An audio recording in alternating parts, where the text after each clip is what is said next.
Bonjour tout le monde, bienvenue à l'émission Ça se passe chez vous. J'espère que votre café est prêt ou votre tisane, votre chocolat chaud. Je ne sais pas si vous sentez les effluves du muguet, des fleurs printanières. J'ai assez hâte qu'il fasse beau. En tout cas, aujourd'hui à l'émission, on va traiter de sujets intrigants. On commence par parler de la Société d'Alzheimer de Québec qui a un nouveau point de service à Baie-Saint-Paul. Ensuite, on s'en va chez Jean Coutu, parler des produits d'hygiène durable. Ça, moi, ça m'intrigue énormément. Et on va terminer en parlant des nouvelles technologies auprès des aînés, comment on se sert de notre tablette, de notre téléphone, de notre ordinateur. Bref, on va démystifier tout ça. Donc, installez-vous confortablement car ça se passe chez vous.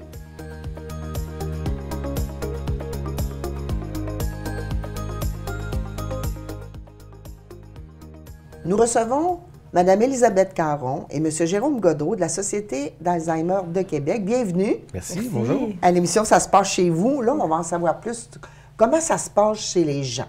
Élisabeth, on se connaît un petit peu parce que tu as œuvré dans le milieu communautaire et là, tu es rendue dans une nouvelle fonction, un nouveau bureau qui a ouvert, considérant les services qui se tournent autour de cette problématique-là d'Alzheimer. Oui. Donc, nouveau poste, nouveau bureau ici à Baie-Saint-Paul en tant qu'intervenante sociale pour la Société Alzheimer de Québec. Donc ici, sur la rue Saint-Jean-Baptiste, on a pignon sur rue. Donc on loue un local dans le bâtiment du service de main-d'œuvre L'Appui, au 39 rue Saint-Jean-Baptiste. Donc je suis ici pour vraiment desservir la population là, qui soit vive avec un diagnostic, un trouble neurocognitif, la maladie d'Alzheimer, et aussi pour les proches aidants. Okay. Donc, qui accompagnent. Tout nouveau bureau, là. Oui. Avant, il n'y avait pas de satellite permanent, Jérôme, ici. On a déjà loué des espaces, là, parce que nous, nos intervenantes se déplaçaient quand même là, pour venir rencontrer les gens quand on recevait des demandes de ce côté-là. Donc, on avait un endroit, un petit pied à terre. Mais là, c'est vraiment la première fois qu'on a un bureau permanent là, situé dans le territoire de Charlevoix. Officiel. Oui. Wow. Oui. Alors, Jérôme Godreau, toi, tu es directeur général de la Société d'Alzheimer de Québec. C'est quoi vos mandats? Qu'est-ce qui va se passer dans la région de spécial? Là, on a un nouveau bureau avec une nouvelle permanence avec Élisabeth. Oui, bien en fait, la Société Alzheimer, notre rôle, c'est vraiment de supporter, d'informer, de donner de la formation aussi à toute personne qui est concernée par la maladie d'Alzheimer ou un autre trouble neurocognitif. Donc, peu importe la raison, donc qu'on ait reçu un diagnostic ou pas, on peut nous appeler puis on peut apporter soit de l'information, un soutien psychosocial ou on peut même offrir du répit. On a 2 centres de jour là, qui offrent du répit aux proches aidants de personnes atteintes de troubles neurocognitifs. Donc, c'est notre mission générale et on commence vraiment à travailler à étendre notre présence sur le territoire. Donc, le nouveau point de service à Charlevoix est vraiment la première étape qui vise à être plus présent sur le terrain. On vient de démarrer une campagne de financement. C'est notre 40e anniversaire cette année. Bravo. Merci. Donc, on vise justement à aller chercher 400 000 $ auprès de l'ensemble de la communauté, la population de la région de la capitale nationale, parce qu'on a plusieurs projets de développement. Et un de ces projets-là, c'est justement d'être en mesure d'offrir des services spécialisés pour l'ensemble des MRC. Donc, on a quelqu'un qui est plus dans l'ouest, du côté de Portneuf, c'est Jean-Cartier. On ouvre un projet de répit à l'île d'Orléans aussi à partir de cet été. Donc, on souhaite vraiment se rapprocher du terrain sur l'ensemble du territoire. Quels vont être tes défis ou quels sont tes défis? Le bureau est ouvert depuis combien de temps, là, Élisabeth? Le bureau est ouvert, en fait, depuis quelques semaines. Mes défis, en fait, c'est de rejoindre la population. Mais c'est pour ça que je suis ici aujourd'hui, en fait, c'est pour faire connaître le service, aller vers les gens. Donc, aussi, faire en sorte que les gens n'hésitent pas à demander de l'aide, donc qui fassent appel à nous. Donc, moi, c'est possible pour moi de me déplacer aussi chez les gens. Donc, c'est important que si à la maison, vous avez des doutes, des questions par rapport à vous-même ou par rapport à un proche, c'est important de me contacter. Et moi, c'est possible de vous rencontrer au bureau ou c'est possible même de me déplacer à la maison pour rencontrer les personnes, rencontrer les familles. Donc, j'offre vraiment du soutien, de l'écoute. Je donne beaucoup d'informations pour permettre aux personnes de mieux accompagner leurs proches. Parce que c'est ça un défi. Parce que quand on est proche aidant, on ne sait pas comment accompagner le proche, comprendre les manifestations de la maladie d'Alzheimer ou des autres troubles neurocognitifs. Donc, ce n'est pas évident de se positionner en tant que proche aidant. Donc, c'est ça mon défi à moi. C'est d'accompagner les proches à bien faire leur travail auprès de leurs proches. Puis encore, je pense beaucoup d'informations ou de démystification à faire autour de cette maladie-là. On discutait un petit peu avant que l'émission commence avec Jérôme, puis qui disait, tu sais, bien, chaque cas peut être presque unique en fin de compte. On ne peut pas comparer ce qu'on a peut-être connu d'une personne ou qu'on a entendu parler. Mais quand on est dedans, bien, on a besoin, je pense, d'avoir des gens autour de nous qui vont nous soutenir. Soit si on apprend qu'on a le diagnostic parce que ça doit être un choc, là. Mais pour ceux qui accompagnent aussi puis qui suivent l'aspect de dégradation qui s'installe à plus ou moins rapidement, là.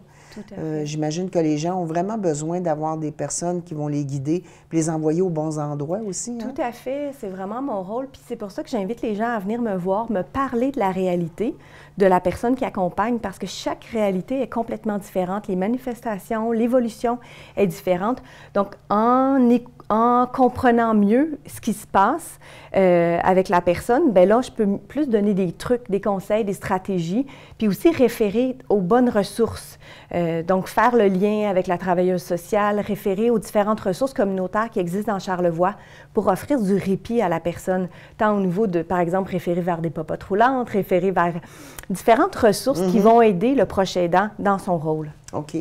Puis, est-ce que j'imagine, parce que, bon, quand on a nos parents vieillissent, des fois, on peut se rendre compte qu'il y a des petits défis. Puis, c'est pas toujours facile d'aborder ça avec ses parents ou même les gens proches de nous. Ça peut être notre conjoint ou notre conjointe.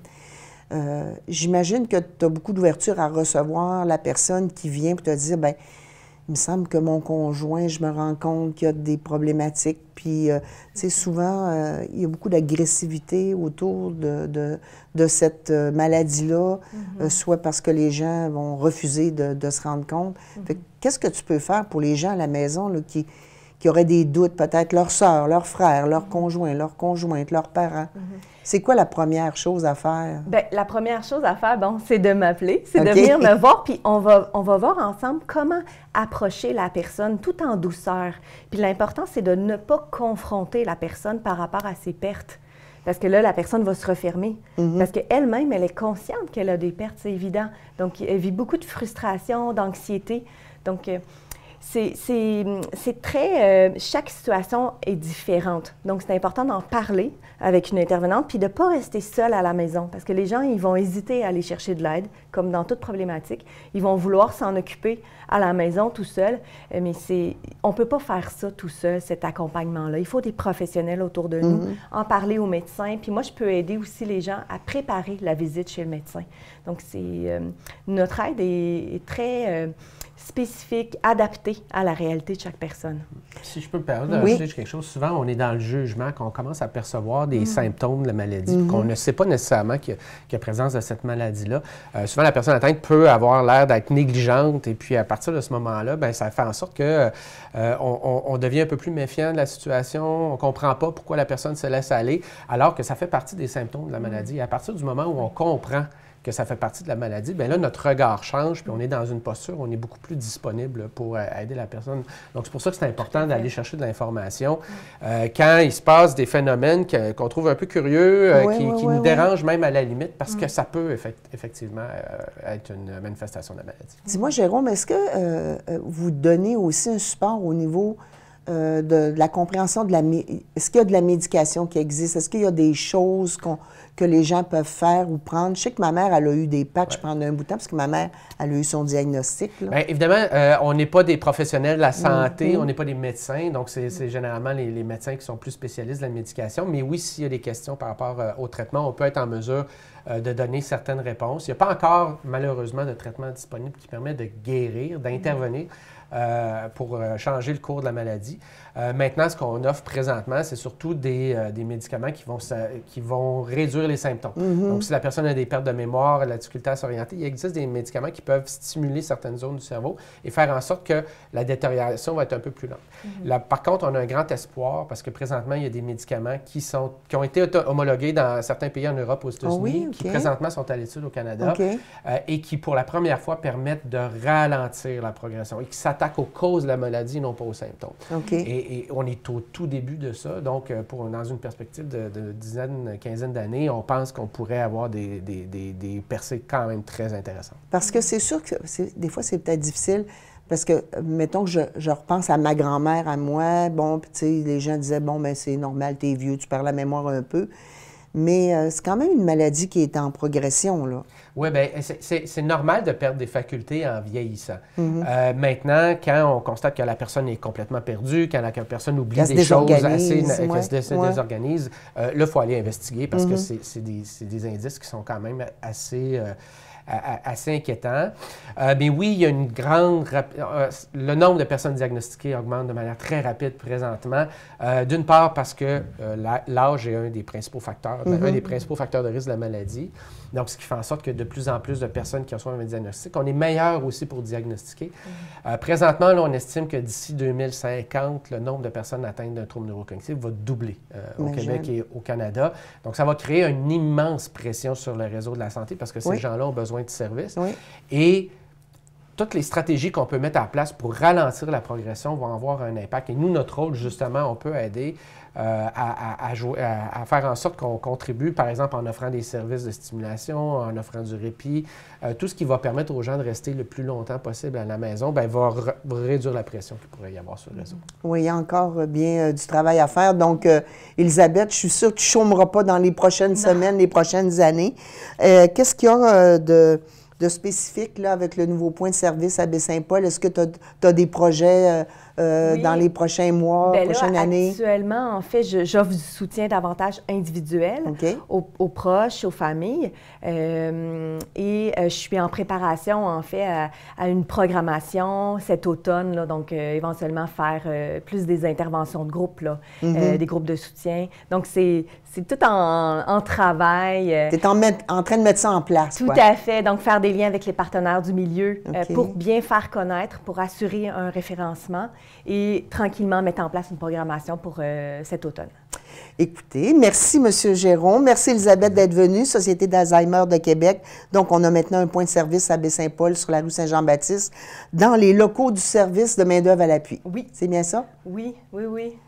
Mais, donc, bien aussi, je voulais peut-être préciser le numéro de téléphone pour me rejoindre. Oui, bien important. Oui, c'est le 418-527-4294 et c'est le poste 142. Parfait. Alors, merci Elisabeth Caron, Jérôme Gaudreault d'être venus pour la Société Alzheimer de Québec. Et on s'en va en reportage. Mathieu s'en va faire une petite virée chez Jean Coutu pour parler des produits d'hygiène durable. Ça m'intrigue beaucoup, puis je suis certain aussi que ça vous intrigue à la maison. Donc, restez là, ça va être intéressant.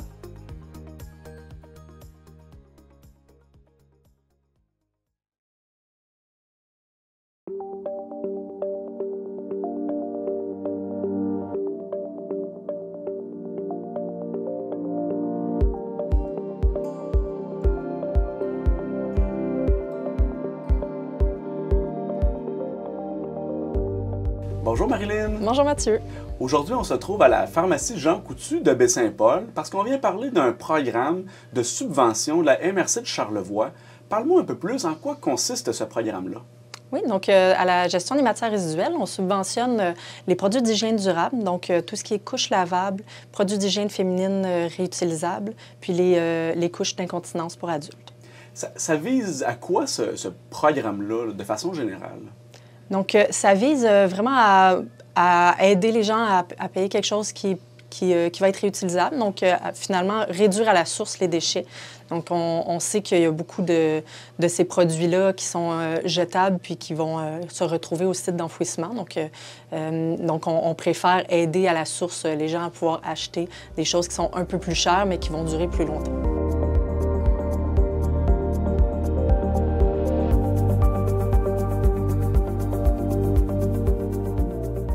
Ça représente quoi le nombre de matières résiduelles ou la quantité qui est déversée dans nos dépotoirs à chaque année, Marilyn?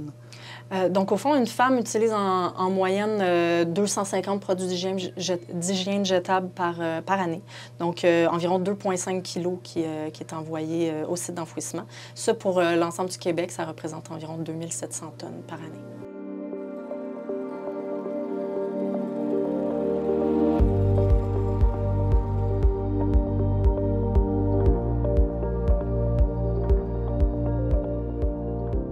À quelle hauteur est-ce que vous subventionnez lorsque les gens vous apportent des factures, là? Donc, on subventionne jusqu'à 50 du montant avant taxe, jusqu'à concurrence de 100 $ par année. Donc, ça, c'est pour les produits d'hygiène féminine, mais au fond, on subventionne la même chose pour les couches lavables ou les culottes d'incontinence. Donc, au final, on peut faire 100 $ par programme. Et par personne. Et par personne, exactement. Donc là, ça s'adresse, si je comprends bien, aux femmes, pour les bébés, les personnes aînées, toutes sortes de populations, là. Exact.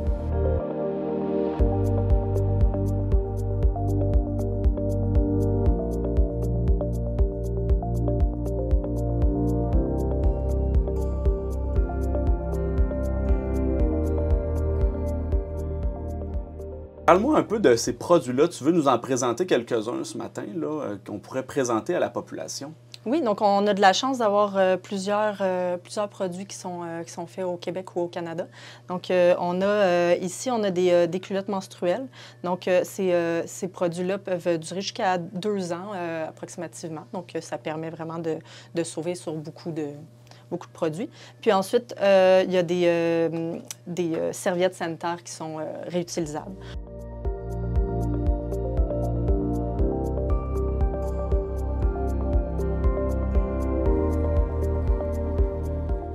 On a ici aussi une coupe menstruelle qui est fait au Canada, puis on a un disque menstruel également. Comment est-ce que ça fonctionne? À qui je dois m'adresser? Comment est-ce que je fais pour participer? Donc, c'est simple. Au fond, il y a un formulaire qui est disponible sur le site de la MRC de Charlevoix dans la section de la gestion des matières résiduelles. Donc, c'est seulement de le remplir, de nous le faire parvenir par courriel avec les documents qui sont demandés. Puis, par la suite, un chèque est envoyé directement à votre adresse.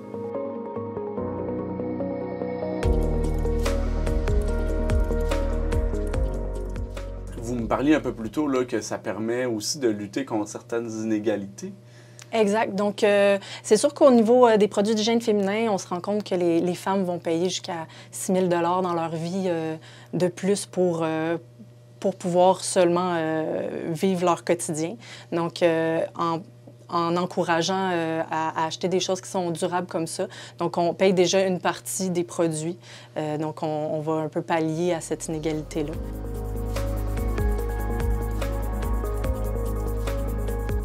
À notre niveau, au niveau de la MRC de Charlevoix, c'est seulement les municipalités de Saint-Hilarion, l'Île-aux-Coudes, Petite-Rivière, Saint-Urbain, les Éboulements et la ville de Baie-Saint-Paul qui sont touchés. Mais évidemment, si d'autres MRC voulaient le faire, ça serait toujours mieux que tout le monde puisse avoir ce type de programme-là au Québec.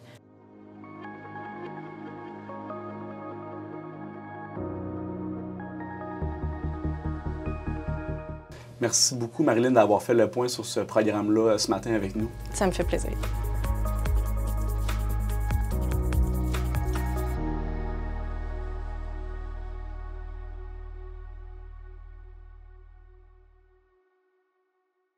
Bienvenue tout le monde. Bienvenue à mes belles Isabelle Perrault, Isabelle Lapierre. Donc, 2 personnes piliers dans notre communauté qui vont venir nous parler des nouvelles technologies. Isabelle Lapierre, toi, tu travailles à la MRC et tu t'occupes du groupe MADA. Juste nous resituer qu'est-ce que c'est. Là. Oui, dans le fond, Municipalité Amis des aînés, c'est des politiques que les MRC ont adoptées pour justement répondre à des différents besoins des aînés. Ça peut être en habitation, en transport, les nouvelles technologies, entre autres. Alors, je sais que l'année dernière, vous êtes allé, comment je pourrais dire ça, donc... un peu repérer s'il y avait des besoins. Qu'est-ce que vous avez fait l'année dernière? Oui, on a démarré un projet pilote pour commencer, pour mettre en place des points de service de dépannage qu'on a appelés sur les nouvelles technologies dans chacune des municipalités de Charlevoix. Charlevoix et Charlevoix-Est, tout Charlevoix. Donc, vous avez fait vraiment le tour de toutes les municipalités? Exactement. Une fois par mois? Une fois par mois. Donc, c'est la formation de Faire Charlevoix avec Isabelle et Aina, dans le fond, qui ont dispensé, qui étaient les ressources pour recevoir les gens. Puis, à travers ces ateliers-là, on a répertorié des données qui nous a amené à notre projet de cette année, là, des ateliers thématiques, selon les besoins que les gens exprimaient aussi, d'aller plus précisément sur des sujets qui les intéressaient davantage. OK. Ouais. Isabelle Perrault, peux-tu nous rappeler, ma belle Isabelle, la FAC, qu'est-ce que c'est exactement? Qu'est-ce que vous offrez comme service? Alors, on a un très grand nom, formation en alphabétisation de Charlevoix. Donc, principalement, nous, on fait de l'éducation populaire et de l'alphabétisation. C'est sûr qu'en 2025, on entend peut-être un peu moins parler d'alphabétisation. On pourrait peut-être dire plus de la littératie. Et là, dans le cas qui nous concerne, c'est vraiment de la littératie numérique. Donc, apprendre à bien utiliser les nouvelles technologies, ordinateurs portables, téléphones cellulaires, iPad, parce qu'il y a beaucoup de gens qui ne savent pas se servir de ça. C'est un incontournable dans notre univers aujourd'hui. Malheureusement et heureusement. Oui, c'est comme moi, il y a comme le bon et le moins bon côté de ça, là. C'est ça. Isabelle, votre projet pilote vous a donc amené à mettre des partenaires ensemble, dont la FAC fait partie. Explique-nous un peu comment ça s'est coordonné, puis qu'est-ce que vous offrez là, prochainement. Oui, dans le fond, l'idée, c'était d'aller chercher des partenaires qui pouvaient offrir des services aussi, qui faisaient déjà, là, en lien avec justement les nouvelles technologies, des ateliers ou qui donnaient des services par rapport à ça, pour justement avoir plusieurs personnes pour couvrir le territoire, parce que, bon, on le sait qu'on a quand même un défi ici dans Charlevoix, puis on va jusqu'à Baie-Sainte-Catherine, donc petite rivière Baie-Sainte-Catherine, c'est quand même un bon territoire. Oui. Puis, bien, c'est ça, on s'est assis ensemble. Ça a été un beau défi de travail de partenariat parce que tout le monde travaille un peu différemment.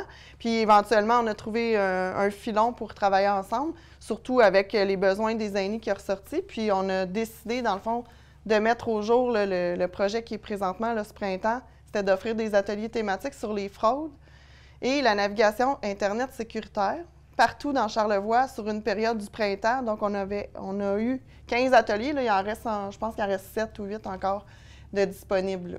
Oui, je vois ça, avril, mai, juin.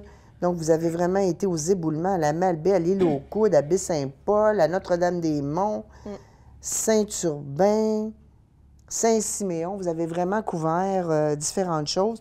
Donc, Isabelle, toi, ton organisme, elle a offert quoi exactement? Bien, nous, déjà, depuis quelques années, on avait commencé à développer une offre de services dans les municipalités parce qu'on se rendait compte qu'il y a beaucoup de personnes qu'on rejoint, donc des personnes plus âgées ou des personnes qui sont en situation plus vulnérable, qui n'ont pas de voiture, c'est plus éloigné, tout ça.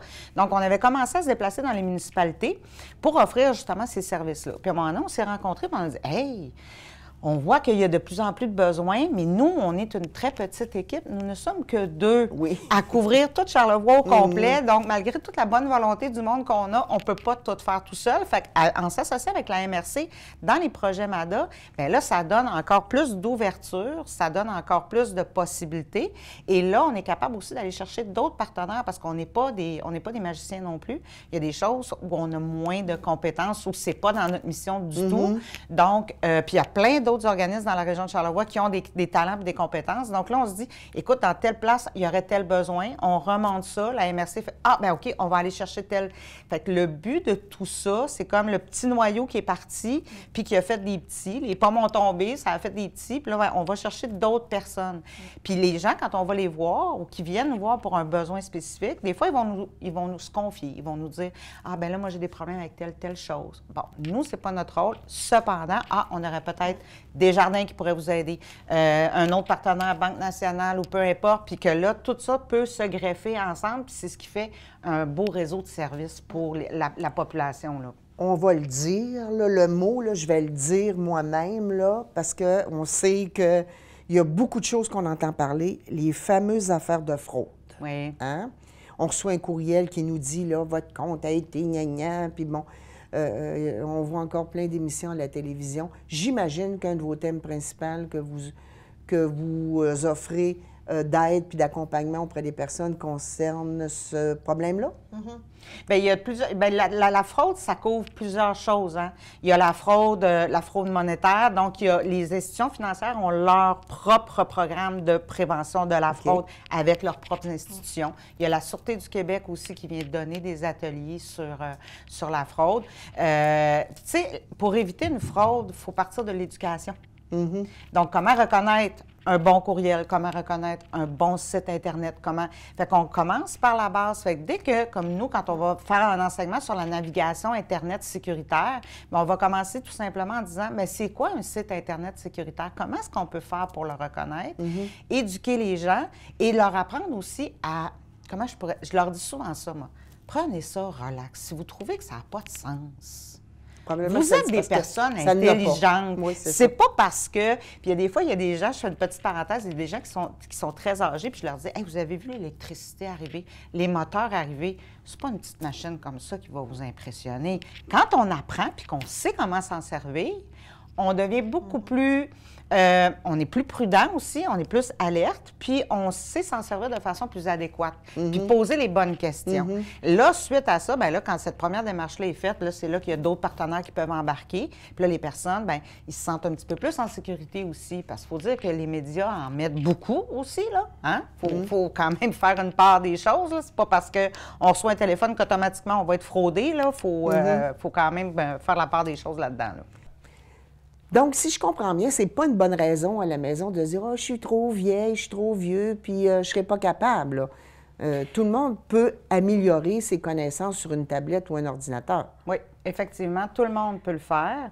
L'intérêt doit partir de là. Puis même si la personne ne veut pas apprendre, il y a peut-être ce petit côté-là aussi qui est important peut-être de mentionner, c'est que les points de service, c'est pas juste pour apprendre à se servir d'une tablette ou quoi que ce soit. Ça peut être aussi parce qu'un monsieur ou une dame à la maison, ou peu importe, un proche aidant, a des difficultés à remplir un formulaire, n'a pas le temps, n'a pas les compétences, n'a pas la tête là, oui. bien, ça peut être ça aussi. C'est ça le lien avec les nouvelles technologies, parce qu'on sait que souvent, il y a des choses qui se font seulement par Internet. Il y en a qui n'ont pas d'adresse courriel, puis qui n'en veulent pas d'adresse courriel, puis c'est bien correct Oui, comme ça.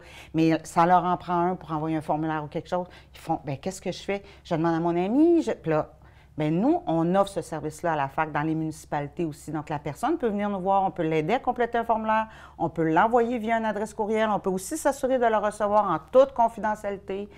C'est un service vraiment à la carte, puis il peut y avoir du référencement qui va se faire aussi. Je vois dans le petit journal, là, tu sais, le nouveau magazine de Charlevoix, que vous avez une belle publicité, Isabelle, offre d'ateliers thématiques gratuits sur tout le territoire. Comment ça fonctionne? Admettons, je me dis, il y en avait un atelier qui m'aurait intéressé, mais il est passé. Mais après ça, là, c'est allé là au coude. Comment ça fonctionne, l'inscription? À qui on s'adresse? En fait, il n'y a pas d'inscription. On se rend simplement à l'heure que c'est indiqué, le jour que c'est indiqué. Puis si jamais les personnes manquent un atelier, puis il n'y en a plus, là, parce que, tu sais, on s'entend qu'on a fait une série, mais c'est sûr qu'avec le numéro de téléphone que vous avez dans la publicité, vous pouvez téléphoner, puis on va vous référencer. Qu'il y a dans le fond, les organismes qui sont partenaires continuent à offrir les services en dehors des ateliers. C'est ce qu'il faut savoir. Donc, on recommande aux gens de surtout pas hésiter à nous appeler, puis on va les référencer. On prend connaissance de leurs besoins, puis on dit « OK, c'est plus ça que vous avez besoin », puis après ça, on redirige vers le bon partenaire. Oui, parce que je vois que vous avez beaucoup de partenaires. Il y a Emploi Québec, la MRC, la Sûreté du Québec, Desjardins, Avise, la Banque nationale, CIHO, Circo, le Charlevoisien, le gouvernement du Canada, la FAC. Donc, vous avez un bon groupe de personnes, là. Oui, on s'est rassemblés. Bien, dans le fond, c'est l'union fait la force, c'est sûr. Puis, bien, on voit là, que ça commence à avoir des belles retombées actuellement, là. Moi, j'ai des organismes qui m'appellent même pour qu'on puisse aller faire des ateliers dans leur institution, là, avec leur clientèle. Donc ça, c'est bon signe, ça bouge, là, actuellement. Oui, ça veut dire que ça se parle de façon positive et constructive. Oui. Mes chères Isabelle, merci d'être venue nous parler des nouvelles technologies, hein, de ne pas avoir peur à la maison là, de s'inscrire, d'aller aux ateliers, puis vous allez être suivi quasiment à la carte. Hein? Ah ben oui, on écoute, on est là pour écouter les besoins des gens. Hein? Fait que, puis si nous, on n'a pas la réponse, ben c'est ça qu'on a quelqu'un en quelque part qui a la réponse. Vous trouvez le partenaire qui va répondre. C'est une des deux Isabelles ou une des nombreuses Isabelles qui sont dans ce projet-là. Les Isabelle avec un S. Oui, exactement. Merci Isabelle Perrault, Isabelle Lapierre, merci infiniment d'être venue. Merci Josette, merci.